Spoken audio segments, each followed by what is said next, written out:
नमस्कार दोस्तों, जय जोहार। मैं कौशल तिवारी और बिहनिया संझा में आपका स्वागत है। पिछले 10 दिनों से देश में बलात्कार की बढ़ती घटनाओं ने झकझोर कर रख दिया है। तमाम तरह के विशेषज्ञ सामने आ गए और बढ़ते बलात्कार के मामले को लेकर कोई मोबाइल को दोषी ठहरा रहा है तो कोई फिल्मों को, कोई सरकार की व्यवस्था को दोष ठहरा रहा है। तो ये आंकड़े भी पेश किए जा रहे हैं कि किस तरीके से मध्य प्रदेश, उत्तर प्रदेश और राजस्थान बलात्कार के मामले में सबसे आगे है। इसी तरह के आंकड़ों के बीच सबसे बड़ी बात तो यह है कि कोई यह कहने को तैयार नहीं है कि इस दौर में बलात्कारियों को किस तरीके से राजनीतिक संरक्षण मिल रहे हैं। उसकी वजह से बलात्कार के मामले बढ़ते चले जा रहे हैं और बलात्कारियों के हौसले बुलंद हैं। सवाल कई तरह के आप उठा सकते हैं, लेकिन सबसे महत्वपूर्ण सवाल तो यही है कि क्या जो प्रदर्शन हो रहे हैं वे सब अपनी बारी का इंतजार कर रहे हैं।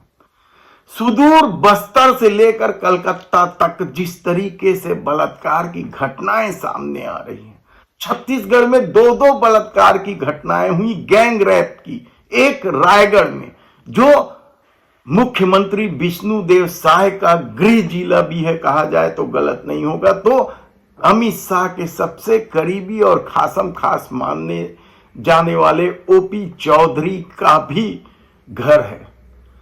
और दूसरी तरफ कांकेर में भी इसी तरह की गैंग रेप की घटनाएं हुई।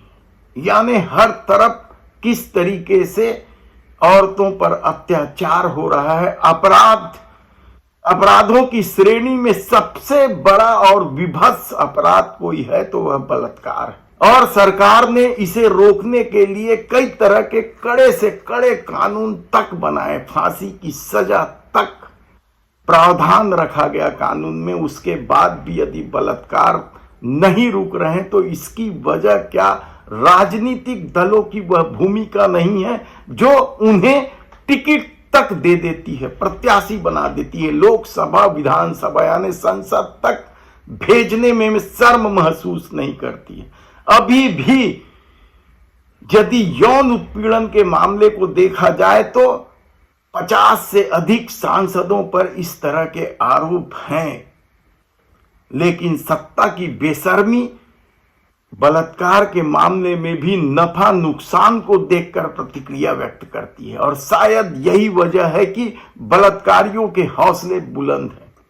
याद कीजिए आपकी किस तरीके से बिल्किस बानो के बलात्कारियों को समय के पहले भारतीय जनता पार्टी की गुजरात की सरकार ने रिहाई कर दी थी और उन बलात्कारियों का किस तरीके से स्वागत सत्कार हुआ था।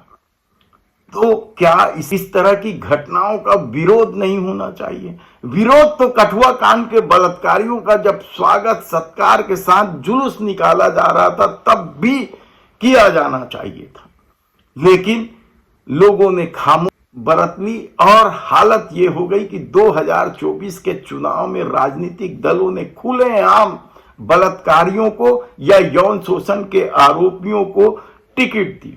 याद कीजिए आपकी देश का गौरव कहे जाने वाली महिला पहलवान जब अपने यौन शोषण के खिलाफ सड़क पर उतरी थी तो सत्ता कितनी बेशर्मी से न केवल यौन शोषण के आरोपी बृजभूषण शरण सिंह को बचाने की कोशिश की थी, बल्कि उन महिला पहलवानों को छिनाल तक कह दिया था। और इस पूरे घटनाक्रम में भारतीय जनता पार्टी की महिला नेत्री भी शामिल थी। यही नहीं, बलात्कार के आरोप में सजा काट चुके राम रहीम को 12 बार से अधिक पैरोल पर इसलिए छोड़ा जाता है ताकि अपनी चुनावी राजनीति को साधा जा सके। यदि राजनीतिक दल ही इस तरीके से बलात्कारियों के संरक्षक हो जाए तो फिर बलात्कारियों के हौसले तो बुलंद होंगे ही।